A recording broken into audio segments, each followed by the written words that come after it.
జీవించే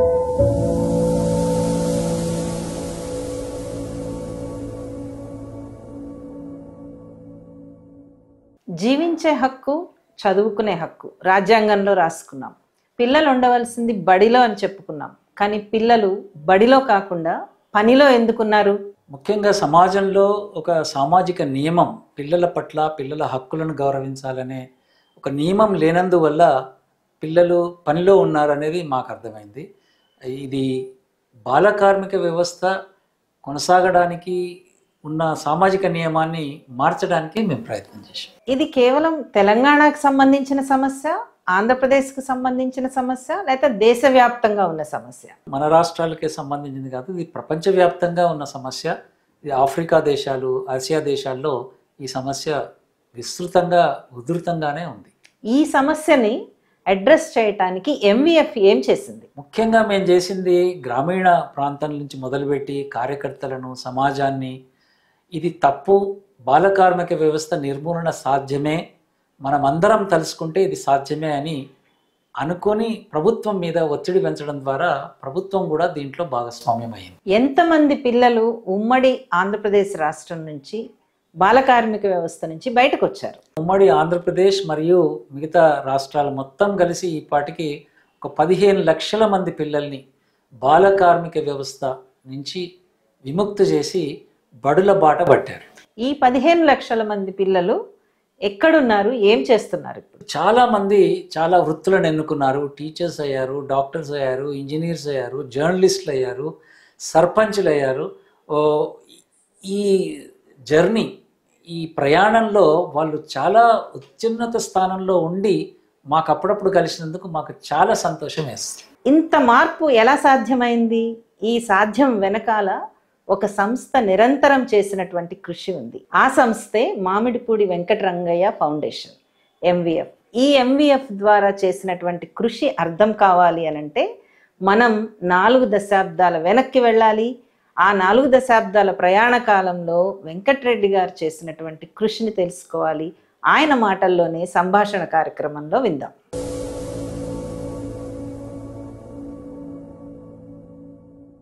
ప్రజాతంత్ర ప్రేక్షకులకు నమస్కారం.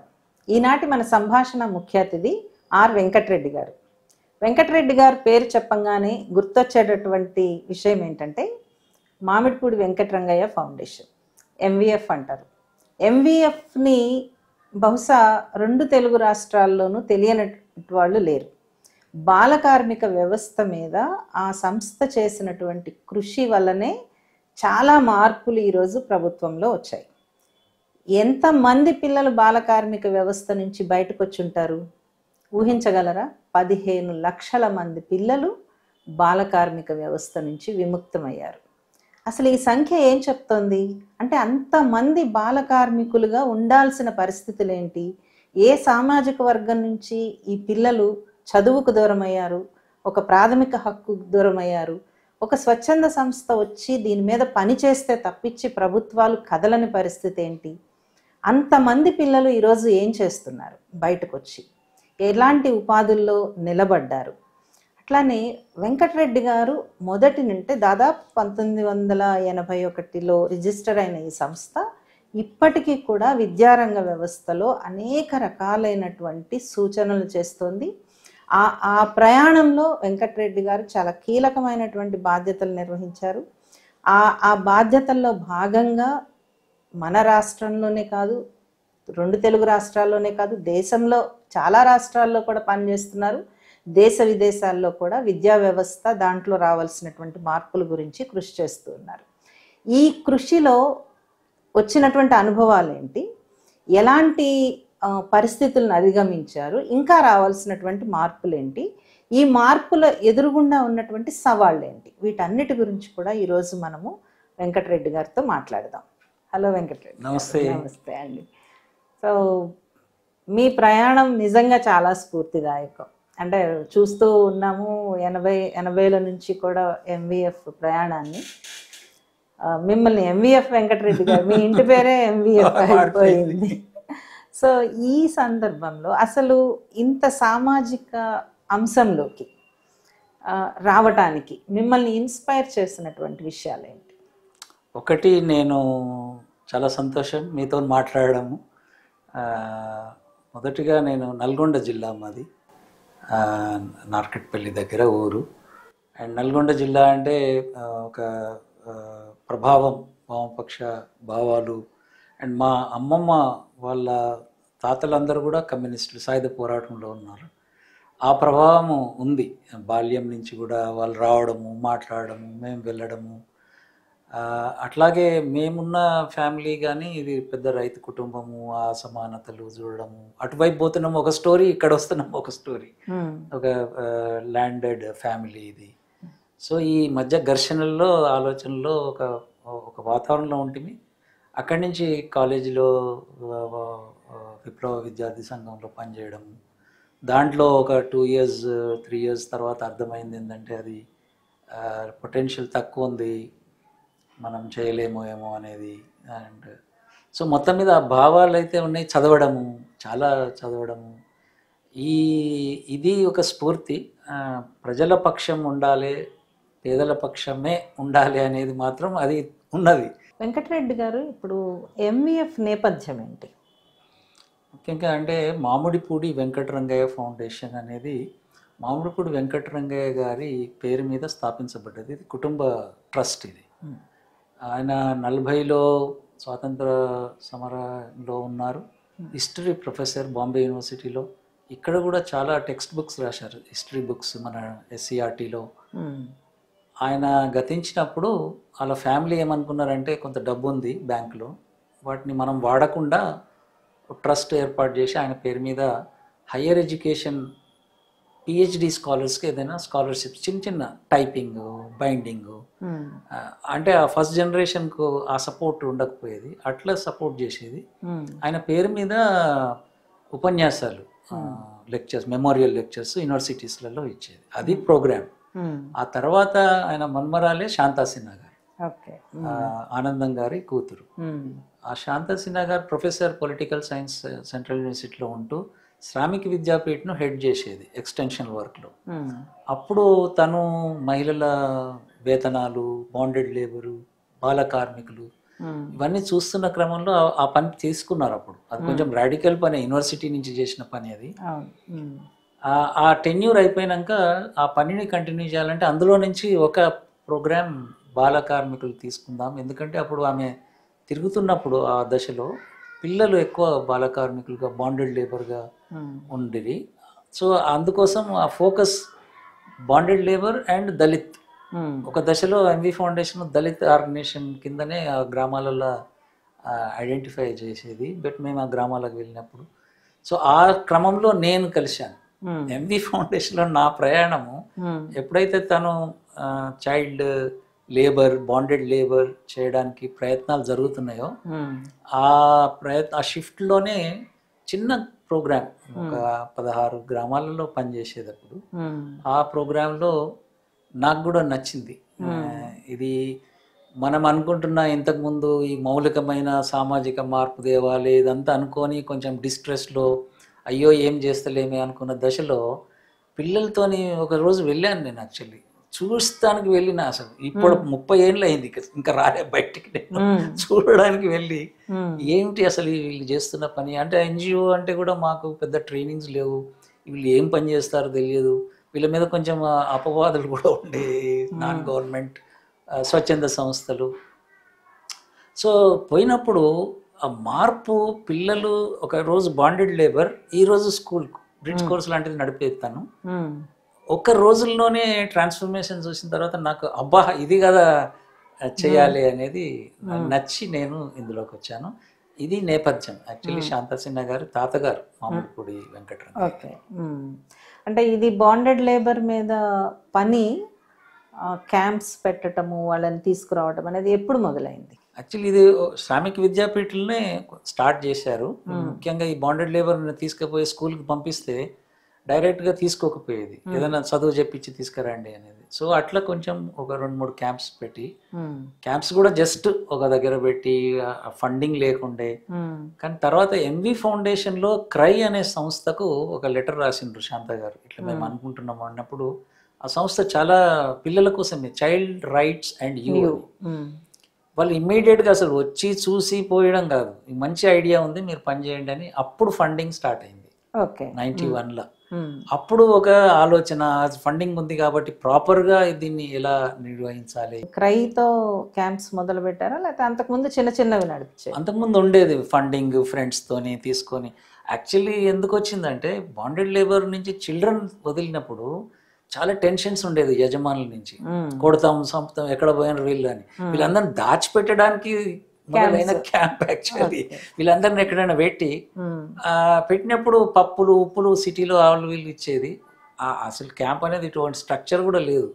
ఒక ఇండ్లల్లో ఎస్సీ కాలనీలో అక్కడ ఇక్కడ పెట్టి దాచిపెట్టడానికి జరిగిన ప్రక్రియ ఇది. తల్లిదండ్రుల వైపు నుంచి ఎట్లాంటి ప్రతికూలత ఉండేదా, లేకపోతే మా పిల్లల్ని తీసుకెళ్ళండి మీరు చదివించండి అనేది? యాక్చువల్లీ భయంలో ఉండేది. ముఖ్యంగా చదివించాలనేది లోపల ఉండేది, కానీ అప్పు తీసుకున్నాము, నియత్ మేమనేది చట్ట ప్రకారం ఎగ్గొట్టాలి అని. వాళ్ళు అనేది తల్లిదండ్రులు అది నియత్ సార్, ఇది వాళ్ళ దగ్గర తీసుకొచ్చినాం, ఎట్లా చేయాలి, మా దగ్గర వెళ్ళవు, చదువుకోవాలని ఉంది, ఏం చేయాలి. సో దీంట్లో మేము కూడా ఏం నేర్చుకున్నామంటే, సరే చట్టం ఉండని ఈ నియత్ ప్రాబ్లం మాకు వచ్చింది. సో ఇద్దరిని కూర్చోబెట్టి ఏమైనా చేయొచ్చా. అండ్ ల్యాండ్ లార్డ్స్ చాలా, అంటే అప్పుడు కనీసం పిల్లలు బడికి వెళ్ళాలనే నామ్ లేదు, అప్పుడు సామాజిక నియమం లేదు. కొందరు వెళ్తారు, కొందరు పని చేస్తారు అనే నియమంలో మేము దిగినాం. ఇదే కొత్తగా చేసింది, ఇది రంగారెడ్డి జిల్లాలో శంకర్పల్లి. మిమ్మల్ని నమ్మారా? మా ట్రైనింగ్ వాళ్ళతో ఉండడము, వాళ్ళతో తినడము, ఇట్స్ నాట్ జస్ట్ ఏదో అఫీషియల్ పనిలాగా పోకపోయేది. మేము అంటే పూర్తిగా నిమగ్నమై ఉన్నాం కాబట్టి ఆ ట్రైనింగ్ మాకు పనికి వచ్చింది. ఆ ట్రైనింగ్ వాళ్ళతో ఉండడం అంటే నమ్మకమే. ఆ నమ్మకము చాలా పనిచేసింది. ఇంకోటి, ఆ గ్రామాలలో ఉన్న యువతి యువకులు వీళ్ళంతా ఫస్ట్ జనరేషన్, మొదటి తరము అదే సమూహాల నుంచి వచ్చిన వాళ్ళు. అండ్ వాళ్ళకు నచ్చింది ఈ పని, ఈ ఒక మిలిటెన్సీ ఉంది. పిల్లలు, మా ఫస్ట్ పోస్టరు బడికి పోవాలని వేయలే మేము, మన మండలంలో పిల్లలు పని చేయవలసిందేనా, రండి పిల్లల్ని విముక్తి చేద్దాం. సో పని నుంచి విముక్తి చేద్దాం అన్నాం, కానీ ఎక్కడ కూడా కింద బడికి పంపిద్దామని రాయాలి. సో దానికి ఇప్పటికి ఉంది మా పోస్టర్. అది ఆ పోస్టర్ చూసి youth, specially 10th drop outs, వీళ్ళు గ్రామాలలో తిరుగుకుంటే అరే ఇది బాగుందని మమ్మల్ని టెస్ట్ చేయడానికి ఒక మీటింగ్ కాల్ ఫర్ చేసిండ్రు ఆ అంబేద్కర్ సంఘాలు. అసలు మీరెవరు, మీరు అడిగిన ప్రశ్న ఎంతకాలం ఉంటారు, ల్యాండ్ లార్డ్స్ అంటున్నారు, పిల్లల్ని తీయాలంటే మీరు నిలబడతారా, అదొక్కటే అడిగినారు. నిలబడతామంటే సమస్య వస్తే మీరు నిలబడతారా, అండ్ నిజంగా మీకు ప్రోగ్రామ్ ఉందా, అసలు ఈ క్యాంప్ సంగతి ఏంది, ఇవన్నీ వాళ్ళకు మేము కూడా నేర్చుకున్నాం, వాళ్ళతో పాటు నేర్చుకున్నదే. కానీ మాకు ఒక డిజైన్తో వెళ్ళలే. ఒక్క డిజైన్ ఒకటి ఏంటి అంటే, ఒక రాజీ లేనిది పిల్లలు పనిలో ఉండొద్దు అనేది మాత్రం ఒకటే. కానీ ఎట్లా చేయాలి ఏంది అనేది ఆ యూత్ కూడా నేర్పిండ్రు మాకు.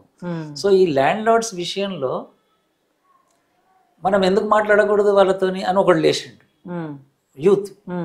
ఇది కొత్తగా, ఇది మాకంతా కాన్ఫ్లిక్ట్ కదా అది. సో ఒక యూత్ నెగోషియేట్ చేసి ఒక చైల్డ్ని తీసుకొని వచ్చాడు. మాట్లాడి అతను కాదు, అతన్ని కూడా తీసుకొచ్చిండు. ఆయన పేరు ప్రభాకర్ రెడ్డి నుండి. ఆయనను చైల్డ్ను తీసుకొని మేము ఇట్లా సాపలో కూర్చున్నాము, కింద పంచాయతీ పెట్టారు, జస్ట్ కూర్చున్నాము. ఆ ఊర్లో ఏం చేసిండో కానీ ఆ నోట్బుక్స్, పుస్తకాల బ్యాగు, ఆ ల్యాండ్ లార్డు చైల్డ్ని తీసుకొని అడ్మిట్ చేయడానికి వచ్చిండు. ఇది మేము షాక్, అందరం కూర్చొని ఏమైంది ఎట్లయింది అంటే, అవును సార్ పోయినాము, వాళ్ళ పిల్లలు బడికి పోతున్నారు, మరి వీడు కూడా బడికి పోవాలి కదా, అప్పు అయితే మేము కడతాము ఇన్స్టాల్మెంట్ మీద అంటే వాడు ఒప్పుకున్నాడు అతను. సో వచ్చేసినాం సార్. ఇది చాలా సింపుల్ గా చెప్పిండు, కానీ ఇది ఒక మా సంస్థలో ఒక పెద్ద మార్పుకు మేము మార్చుకున్నాం.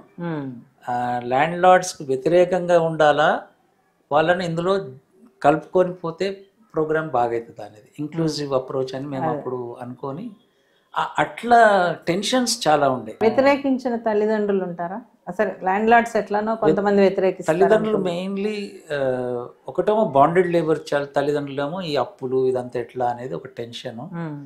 And normal children, bonded labour లేకుండా గర్ల్స్, ఇంట్లో పని, ఇంట్లో చాలా పని గర్ల్స్ చేయకుంటే ఎట్లా, వాళ్ళు చేస్తేనే మేము కూలికి పోతాం, మా పిల్లల్ని కూలి- పెంచాలి, చిన్న చిన్న పిల్లల్ని చూసుకోవడము. పట్టుకోవాలి. యాక్చువల్లీ ఆమె కూలీలో ఆడపిల్లల శ్రమ ఉందని చెప్పిండ్రు మాకు వాళ్ళు. మేము పోతున్నామా, మాకు 15 రూపాయలు వస్తున్నాయి, కానీ ఈ పిల్లది కూడా ఉంది అందులో. ఎందుకంటే వాళ్ళు పట్టుకుంటేనే నేను పోతున్నా కదా అని. సో అప్పుడు అంగన్వాడీని చూసి అసలు ఈ పిల్లలు మేమేం చేసినామంటే ఆడపిల్లల్ని మగపిల్లల్ని అందరినీ వన్ డే క్యాంప్ అని ఒక రోజు ఒక కల్చరల్ ఒక దగ్గర పెట్టితే ఆ రోజు ఎవరెవరు పని చేసినరో ఇళ్ళల్లో చూసి వచ్చినాం. అసలు ఏమైంది ఇళ్ళల్లో ఆ రోజు. ఈరోజు మన తల్లిదండ్రులు ఆర్గ్యుమెంట్ చేస్తున్నారు కదా. సో ఒక ఇంట్లో పోతే అలా ఆయన అలా భర్తను 2 బిందెలు అందుకోరాదా పిల్ల ఒక రోజు 2 బిందెలు అందుకుంటుండే ఆయన. షాక్ మేము, అరే ఇది కూడా అవుతుంది, మార్పు జరుగుతుంది. సో మళ్ళీ వెళ్ళి మా కార్యకర్తలు మేము వెళ్ళి ఆ రోజు ఇలా అయింది కదా, కొంచెం అడ్జస్ట్ చేసుకోండి, పిల్ల స్కూల్కి పోతే చాలా బాగా అవుతుంది అట్లా చెప్పడం ద్వారా అది చాలా మేము ఇన్ ద ప్రాసెస్ నేర్చుకోవడము మళ్ళీ వెళ్ళడం, నేర్చుకోవడం వెళ్ళడం. అంటే సంస్థ, తల్లిదండ్రులు, ల్యాండ్ లార్డ్స్, ఈ 3 ఉన్నారు. స్కూల్స్ సరే, ఈ 4 ఉన్నాయి. ప్రభుత్వం ఇంకొక వేరే ఉంది. వీటన్నిటిల్లో ఎవరు ఎక్కువ సమస్య? యాక్చువల్లీ సమస్య ప్రభుత్వం అయింది మాకు. ఒక్కొక్క ఊర్లో డప్పులు కొట్టుకుంటూ పిల్లల్ని స్కూల్లో అడ్మిట్ చేస్తానికి వెళ్ళినప్పుడు స్కూల్లో ఒక రూల్ ఉంది, ఆగస్టు తర్వాత తీసుకోము అని. ఇది మాకు తెలియదు. మేము హీరోయిజం చూపిస్తూ పిల్లలను దువ్విండ్రు తల్లిదండ్రులు, రేపు బడికి పోతుంది పిల్ల అని ఒక ప్లాస్టిక్ సంచిలో సామాన్లు పెట్టిండ్రు. ఒకవేళ హాస్టల్ అయితే అండ్ ఎస్సీ సర్టిఫికేట్, కులం సర్టిఫికేట్లు ఇవన్నీ తీసుకురావడానికి పరిగెత్తినాము, అంత చేసినాము. స్కూల్కి పోతే నో అన్నారు. అప్పుడు మేము అనుకున్నాం, అరే ఇది ఎవరు అడ్డానికి, ఏమిటి రూలు. అంటే మీరు ఎప్పుడు వెళ్ళారు? ఇది 92 అక్టోబర్లో. దసరా అయినాక పంపుతాం అన్నారు తల్లిదండ్రులు. ఏమన్నారంటే పండుగ అయినాక పంపుతాం సార్, ఇక మంచిగా కొత్త బట్టలు కూడా కొని ఇచ్చినాం అప్పుడు మంచిగా. సో అప్పుడు పోతే స్కూల్ బంద్, నో అన్నారు. టీచర్ల తప్పు కూడా కాదు, వాళ్ళకి రూల్ సర్క్యులర్ ఉంది క్లియర్ గా, admission date of admission last date. So దానికి మేము ఆ ఎంఈఓ దగ్గరికి పోయినాం. అప్పుడు మాకు ఎంఈఓ అయినా ప్రభుత్వం, మండల్ ఎడ్యుకేషన్ ఆఫీసర్. ఆయన అన్నాడు, మాకు స్టేట్ నుంచి ఉన్నదండి, ఇది మాకు ప్రాబ్లం అవుతుంది. మేము స్టేట్కు అప్పుడు స్టేట్కు పోవడానికి కొంచెం కెపాసిటీస్ పెరిగినాయి మా అందరి కూడా, వాళ్ళతో మాట్లాడడం. ఇది ఒక స్ట్రక్చర్ కదా వాళ్ళది. కలెక్టర్ దగ్గరికి వెళ్ళినాం. సతీష్ చంద్ర అని కలెక్టర్ ఉండే అప్పుడు. ఆయన దగ్గరికి వెళ్ళి, మీరు బాల కార్మికులు ఎప్పుడైనా పని చేయొచ్చు, స్కూల్కి రావడానికి బంద్ ఏమిటి, అసలు మీరే బాల కార్మికులను, ఈ రూలే ఉంది బాల కార్మికుల కోసం అన్నప్పుడు ఆయన ఒక చిన్న వైట్ పేపర్ మీద, ఎన్వలప్ మీద గ్రీన్ ఇంక్ తోని ఒక ఆర్డర్ ఇష్యూ చేసి, he was very good actually. ఆయన చూసిండి ఈ క్యాంపెయిన్. దాంతో ఆ ఊర్లకి అన్నిటికి పంపించి అక్కడ వరకే ఓన్లీ ఆ శంకర్పల్లి ఆ ఏరియాలనే మేము చేయగలిగినాము. తర్వాత దాన్ని స్టేట్ గవర్నమెంట్కు పాలసీస్, మీరు పిల్లల్ని బడికి రమ్మంటున్నారు కానీ ఇది ఈ రూల్ ఉంటే రావడం కష్టం. టీచర్స్ కూడా అప్పటికి మాతో పాటు టీచర్స్ కూడా ఉంది, వాళ్ళు కూడా అవును మేము ఎట్లా చేర్చుకోవాలి, మీరు ఆ రూల్ మారింది. అంత పాలసీలో ఫస్ట్ పాలసీలో మాకు అడ్డంకు ఏర్పడ్డది. పిల్లలు రెడీగా ఉన్నారు, ల్యాండ్ లార్డ్స్ రెడీగా ఉన్నారు, కమ్యూనిటీ రెడీగా ఉన్నది, కానీ ప్రభుత్వంలో ఆ ఆలోచననే లేదు పిల్లలు ఎప్పుడైనా రావచ్చు అని. ఇప్పుడు 2009లో చట్టంలో ఎప్పుడైనా పిల్లలు, ఇప్పుడు అది చర్చ జరుగుతలేదు, ఎప్పుడైనా రావచ్చు, లాస్ట్ వర్కింగ్ డే కూడా రావచ్చు అనేది ఒక చట్టం. అది ఇప్పుడు fundamental right of the child central act లో వచ్చింది. అది ఇంప్లిమెంట్ అవుతుందా? యా, ఇప్పుడు ఎవరు కూడా నో అని చెప్పరు. కాకపోతే సామాన్ లేదు, ఆధార్ కార్డు లేదు, అది లేదు, ఇది వేరే సమస్య, కానీ అదర్వైజ్ ఎన్రోల్మెంట్ ఈస్ ఓపెన్. ఏ జిల్లాలు ఎక్కువ బాల కార్మికులు ఉండేవాళ్ళు? అంటే తెలంగాణ, ఆంధ్ర చూస్తే మేము ఎల్స్వేర్ ఆంధ్రప్రదేశ్లో వర్క్ చేసినాం కాబట్టి ఒక 138 మండల్స్లో పనిచేసినాం మనం. ఇవన్నీ కూడా మహబూబ్ నగర్, ఆదిలాబాద్, అనంతపూర్, కర్నూలు, అటు పోతే శ్రీకాకుళం, కడప, ఈ జిల్లాల్లో ఎక్కువ పనిచేసినాం మేము. ఇవన్నీ బ్యాక్వర్డ్ ఏరియాస్. బాల కార్మికులు కూడా ఎక్కువ ఉన్న కర్నూలులో పత్తి తోటల్లో పనిచేస్తారు ఆడపిల్లలందరూ. మల్టీనేషనల్ కంపెనీస్ ఉన్నాయి. గద్వాల్, తెలంగాణలో అయితే Gadwal, Mahabub Nagar, Mahabub Nagar and Amrabad, Achampet tribal area, Adilabad tribal area, అప్పుడు చాలా కాన్ఫ్లిక్ట్ ఉండేది, నక్సల్ చాలా ఉండేది, వాళ్ళ ప్రభావం చాలా ఉండేది, యూత్ మీద చాలా ప్రభావం ఉండేది. సో బాలకార్మిక వ్యవస్థ ఇన్విజిబుల్గా అర్బన్లో కూడా ఉండే. అండ్ చాలా చోట్ల ఆడపిల్లల్ని అసలు బాలకార్మికులను డెఫినేషన్లో ప్రాబ్లం ఉండే. ఈ డెఫినేషన్ ఏంటంటే ఈ ఇండస్ట్రియల్ ఏరియాలో పనిచేసిన వాళ్ళు, శివకాశిలో పనిచేసిన వాళ్ళు. సో మేము చూసి మేము ఒక నిర్వచనం ఇచ్చినాం. అంటే పొలాల్లో పనిచేసే వాళ్ళు, ఇళ్ళలో వాళ్ళంతా పనిచేసే వాళ్ళు దాంట్లోకి రారు. టెక్నికల్లీ వాళ్ళు రారు. స్పెషల్లీ ఆడపిల్లలు పనిచేసే పని ఎక్కడ లేదు, బీడీలు చేయటము ఎక్కడ కూడా ఇంటి పని ఎక్కడ లేదు. సో మేము అంతా మళ్ళీ మా యూత్ అంతా కూర్చొని అసలు బాల కార్మికులు ఎవరు అని ప్రశ్న వేసుకొని, ఏం లేదు సార్, బడికి వెళ్ళని పిల్లలందరూ బాల కార్మికులు అనిద్దాం, లేకపోతే చాలా ప్రాబ్లమ్స్ ఉన్నాయి, ఈ డివిజన్స్ మనం ఎందుకు చేయాలి అని చెప్పి ఆ నిర్వచనము వల్ల చాలా పెద్ద మార్పు జరిగింది ఈవెన్ పాలసీలో.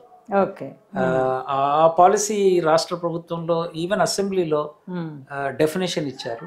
బాల కార్మికులు, బడికి వెళ్ళని పిల్లలందరూ బాల కార్మికులు అనే ఆంధ్రప్రదేశ్ డెఫినేషన్ ఐఎల్ఓకి వెళ్ళింది, యూనిసెఫ్కి వెళ్ళింది అండ్ సెంట్రల్ గవర్నమెంట్కి వెళ్ళింది. So that is was the ఇప్పుడు చట్టం 2016లో వచ్చింది. బడిలో లేకుంటే బడి సమయంలో బయట ఎక్కడున్నా బాల కార్మికులు ఏ పని చేసినా అనేది. అది కూడా ఎంవిఎఫ్ నేను ఎంత చెప్పుకోవద్దనుకున్నా, చాలా పెద్ద ఇంపాక్ట్ అని దాని మీద పాలసీలు వచ్చినాయి, దాని మీద బడి బాటలు వచ్చినాయి, దాని మీద బడికి వెళ్ళని పిల్లలందరినీ బడికి తీసుకురావాలి. సో రెండవ పాలసీ, ఒకటేమో అడ్మిషన్ పాలసీ అండ్ రెండవది ఈ విధమైన నిర్వచనం. ఆ నిర్వచనంతో ఏమైందంటే ఆడపిల్లల పని అంతా కూడా పనిగా గుర్తించడం, వాళ్ళు చైల్డ్ లేబరే అని చెప్పడం, అండ్ బాయ్స్ బాండెడ్ లేబరే కాదు సొంత పని చేసుకున్న వాళ్ళు కూడా చైల్డ్ లేబర్ అని చెప్పడం, వాళ్ళందరూ స్కూల్లో ఉండాలి. సో అది మీరు ఒక కృషి చేశారు, వీళ్ళు బాల కార్మికులు ఉండద్దు అని. ఇంతవరకు అంటే పాలసీల వరకు వచ్చాం. ఇప్పుడు క్యాంప్స్ దగ్గరికి వద్దాం. అంటే పిల్లల వైపు నుంచి మీకు ఎదురైన సమస్యలు ఏంటి, సవాళ్ళు? అంటే పిల్లలు చదువుకోవాలి, ఆడుకోవాలి అనేది అందరూ ఆకాంక్షించేదే అయినా వాళ్ళని పెంచడంలో ఉండేటటువంటి సమస్యలు చాలా ఉంటాయి కదా. చాలా నేర్చుకున్నాం పిల్లలు ఈ క్యాంప్స్ వల్ల, చాలా నేర్చుకున్నాం. పిల్లలు స్వేచ్ఛా వాతావరణంలో ఉండి వాళ్ళు ఒక దగ్గర కూర్చోబెట్టడము అనేది వాళ్ళకు నచ్చలేదు. ఇదేం సార్ ఈడ కూర్చునేది, హాయిగా మేము బయట తిరిగి వచ్చిన వాళ్ళము, ఇదేంటి టూ మచ్ ఇది అనే టైపే మాట్లాడేది. ఒక్కొక్కడు ఇట్లా ఉండేది. మొత్తం చాలా ఐక్యూ లెవెల్స్, గర్ల్స్ కూడా చాలా అసర్టివ్గా ఉండేది. రిబెల్స్ కూడా వాళ్ళు వచ్చిండ్రంటే అక్కడ తగాదా పెట్టుకొని వచ్చిర్రు ఇంటి దగ్గర. స్ట్రీట్ ఫైటర్స్ అండ్ ఇంట్లో కూడా తగాదాలు పెట్టుకొని వచ్చిన వాళ్ళు వీళ్ళు అలిగి వచ్చిన వాళ్ళు. వాళ్ళ ఫ్రెండ్స్ పోతుంటే ఇంకో ఫ్రెండ్ అలిగి నేనెందుకు పోకూడదు. నిన్న ఒక అమ్మాయి అరుణ అని అట్లా వచ్చిన అమ్మాయి తగాదా పెట్టుకొని కింద పడి పొరలాడిందట. వాళ్ళందరూ పోతుంటే నేనెందుకు పోకూడదు, తల్లిదండ్రులతో కొట్లాడి వచ్చింది. ఈరోజు మెడిసిన్ ఆఫ్ డాక్టర్ ఎండి చేసి త్రిశూర్లో మొన్న నాకు ఫోటో పంపింది. కర్ణకేష్, మల్లీశ్వరి మనకు తెలుసు. సో వీళ్ళందరూ కూడా చాలా అసర్ట్ చేసేది. కానీ దీనికి తగ్గట్టుగా మేము లేము. మేమేంది హాయిగా చదువు చెప్దామని మొదలు పెట్టినాము. సో ఇవన్నీ పక్కకు పెట్టేసి వాళ్ళకు వచ్చింది ఏందో విందాము అని చెప్తే ఒక్కొక్కరు భాగవతం పాటలు, ఒక్కొక్కడు రాగం తీసిండ్రంటే ఇక ఆగకుండా పాటలు. అసలు వాళ్ళు ఆ పాటలను ఎంకరేజ్ చేసినాం. ఏమైనా రాని వాళ్ళకు ఏ పాటలు వస్తే ఆ పాటలను సైక్లో స్టైల్ చేసి ఆ పాటలనే వాళ్ళకు పాఠం చెప్పాను. కథలు, పొడుపు కథలు, కొన్ని బూతులు కూడా ఉండేది కొన్ని కథలలో. కొందరు మాకు ఎన్సీఆర్టీ నుంచి వచ్చి ఏమిటండి ఎస్సీఆర్టీ వాళ్ళు ఇవేంటి మీరు నేర్పేది, నేర్పడం లేదు సార్. అందులో మా కార్యకర్త ఉండే, సార్ అందులో నేర్పుతున్నా సార్, నేర్పుతున్నా సార్. ఆ రావడానికి నేను ఈ బూత్ పదం ఆమె చెప్పింది సార్, బూత్ కాదు మాకు, మా దృష్టిలో ఇది లెర్నింగ్ మెటీరియల్ సార్. అట్లా నేర్చుకున్నాం. మేము నేర్చుకున్న రీతిలో కన్సెప్చువలైజ్ చేయడం శాంతా సిన్హా గారు. అంటే మేము చేస్తున్న పని దుంకుతున్నాం మేము, కానీ తను ఇచ్చిన ఇన్పుట్ ఏంటంటే మేము చేస్తున్న పనిని కన్సెప్చువలైజ్ చేసి చెప్పేది. దెన్ ఇంకా మళ్ళీ సో ఈ పనిని మేము ఆల్రెడీ వచ్చిన దాన్ని నేర్పండి అని కన్సెప్చువలైజ్ చేసుకున్నాం. పిల్లలకు చదవడం రాయడం రాదు అననే వద్దు, వాళ్ళకు వచ్చిన దాన్ని నేర్పుదాం. సో అది షిఫ్ట్ అయిపోయింది. సో అట్లా మెటీరియల్ చాలా తయారైంది మా క్యాంపులలో. ఆ తయారైనప్పుడు author of that text is Malleswari, is author of text Lakshmi, Krishna, Ramu, వాని కథే ఉండేది, కింద వాని పేరు కూడా ఉంది. సైక్లోస్టైల్ బాగా వాడేది. ఇది ఒకటి క్లియర్ అయినాక వాళ్ళ ఆథర్లతో చదువుకోవడం, యూనో ఫస్ట్ చదివింది వాళ్ళ పుస్తకమే, వాళ్ళ కథనే. చాలా చాలా తీవ్రమైన కథలు ఉన్నాయి వాళ్ళ ఎక్స్పీరియన్సెస్ తోని. ఈవెన్ అవన్నీ ఏమన్నా ప్రింట్ చేయించారా? ప్రింట్ గా అప్పుడు సైక్లోస్టైల్ మెటీరియల్ తర్వాత ఇప్పుడు చూడాలి మరి పాత పుస్తకాలలో ఎక్కడ ఉన్నాయో. బట్ తర్వాత ఏం చేసినామంటే దాన్ని నెమలిక కింద ఒక బ్రిడ్జ్ కోర్స్గా దాన్ని ఇంప్రూవైజ్ చేసినాం. సిలబస్ ఏముంది, ఇదేముంది, మన పిల్లలు చెప్పిన పదాలు ఏమున్నాయి, ఇవన్నీ చేసి ఒక స్ట్రక్చర్లోకి వచ్చినాం మేము. ఆ ఇన్ఫార్మల్ పారిపోయేది పిల్లలు ఒకరోజు నాకు నా మేకలు కళలు వస్తున్నాయి అనేది. ఇప్పుడు మేకలు అని వాళ్ళ ఊరు ఎక్కడో 15-20 కిలోమీటర్లు, అది చూస్తేనే నేను క్యాంపులు ఉంటా అనేది. మేకలు నాకు కళలు వస్తున్నాయి.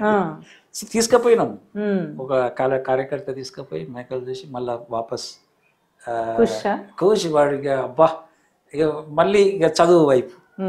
అట్లా కొందరేమో పారిపోయేది, ట్రై చేసేది, ప్లాన్ చేసేది. బట్ వీళ్ళందరికీ ఒక చైల్డ్ ఫ్రెండ్లీ వాతావరణాన్ని క్రియేట్ చేయడానికి మేము ట్రైనింగ్స్ తీసుకున్నాం. చాలా ఎక్స్పర్ట్స్తో ట్రైనింగ్ తీసుకున్నాం. విజయేంద్ర అని మధ్య చనిపోయారు, విజయేంద్ర వాళ్ళ వైఫ్ ఉషా అని ఉండే, అండ్ శరత్ అని మాతో పనిచేశారు. వాళ్ళంతా చాలా అక్కడే ఉండేది. యాదయ్య అని ఉన్నాడు, గంగవరం యాదయ్య. వీళ్ళందరూ కూడా కొంచెం పెడగాజీ దృష్టితో, మేమంతా మొబిలైజర్స్, కొంచెం ఈ టెక్నికల్ గా ఎవరైనా అడిగితే ప్రశ్న ఇవ్వడానికి, లేదా టెక్నికల్ గా ఎస్సీఆర్టీ వీళ్ళందరూ స్టాండర్డ్ చూస్తారు కదా, వారికి సమాధానం చెప్పడానికి వీళ్ళందరూ కూడా చాలా కృషి చేశారు. తర్వాత ఏమైందంటే స్కూల్స్ ఇలాగానే ఉండాలి అనే ఒక దృక్పథం వచ్చింది. స్కూల్ టీచర్స్ రావడము, వాళ్ళ ఆ స్కూల్స్లలో ప్రయోగం చేయడము, అట్లా కొంచెం మార్పు జరిగింది. బట్ పిల్లలు నేర్పింది ఏంటంటే మమ్మల్ని మీరు ప్రేమిస్తున్నారా లేదా అనే టెస్ట్ మమ్మల్ని చేశారు ప్రతి క్యాంప్లో. ఇప్పుడు కూడా క్యాంపులో అల్లేదు, ఆర్ యు నిజంగానా, మీరు నిజమేనా, మీరు మమ్మల్ని ప్రేమిస్తున్నారా లేదా, యా, అండ్ మమ్మల్ని గౌరవిస్తున్నారా లేదా, మమ్మల్ని మొత్తం అందరు కూడా కించపరిచిన వాళ్ళే, నిజమేనా. ఎప్పుడైతే అది క్లిక్ అయిందో ఇక పోయేది లేదు. వాడు 7వ తరగతి అసలు పుస్తకాలు ఎట్లా చదివేదంటే ఆ నమ్మకం ఏర్పడ్డాక మా కార్యకర్తలు మేము వారం రోజులకు ప్లాన్ చేసేది, ఒకటే రోజులో కథం. ఇంకోటి ఈసారి అరే ఇంత తొందరగా ఎట్లా చదువుతారు అంటే మేము రెడీ అయ్యేది అన్నట్టు. సో అంత కసితోనే చదివింది. ఇప్పుడు అంటే పిల్లల వైపు నుంచి ఇట్లా స్కూల్ ఎట్లా రిసీవ్ చేసుకున్నది వీళ్ళని? అంటే మీరు రిసీవ్ చేసుకున్నారు, పిల్లలు ఓకే, స్కూల్ వ్యవస్థ అదొక పెద్ద వ్యవస్థ కదా, వాళ్ళు ఎట్లా రిసీవ్ చేసుకున్నారు ఈ పిల్లల్ని? అది ఒక పెద్ద చరిత్ర.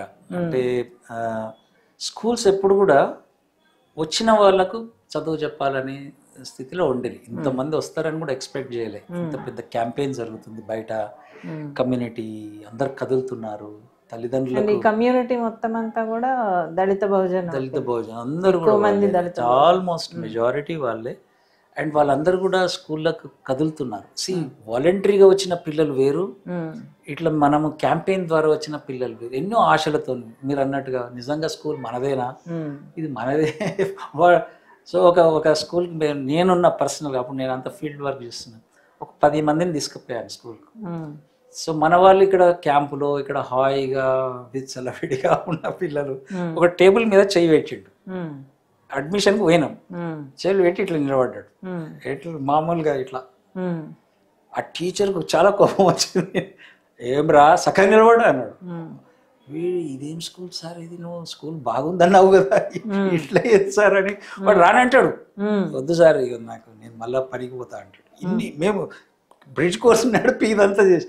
సో టీచర్కు చెప్పడానికి మాకు చాలా కొంచెం సమయం చాలానే తీసుకున్నది.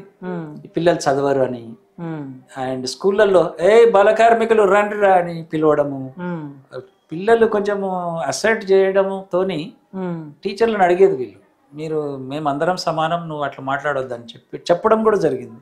మా కార్యకర్తలు కొంచెం రిఫ్ట్ పెంచేది. బట్ మా కార్యకర్తలు ప్రతి స్కూల్కి వెళ్ళి ఇలా బ్యాక్గ్రౌండ్స్ చెప్పడము. టీచర్స్ కూడా చాలా మంది ఫస్ట్ జనరేషన్, సో వాళ్ళతో ఒక సమావేశాలు పెట్టినాం. మీ ఫస్ట్ జనరేషన్ మీ అనుభవాలు చెప్పండి అని చెప్పినాం. అరే వాళ్ళే ఈ పిల్లలు అని చెప్పినాం. చాలా మంది మెజారిటీ ఫస్ట్ జనరేషన్ ఆ స్కూల్స్లలో. అండ్ వాళ్ళు రావడం, క్యాంపుకి తీసుకొచ్చినాం వాళ్ళని, ఈ పిల్లల బ్యాక్గ్రౌండ్ ఏంది, ఎట్లా వచ్చిండ్రు, అట్లా కొన్ని స్కూళ్ళల్లో మార్పు జరగడానికి సాధ్యమైంది.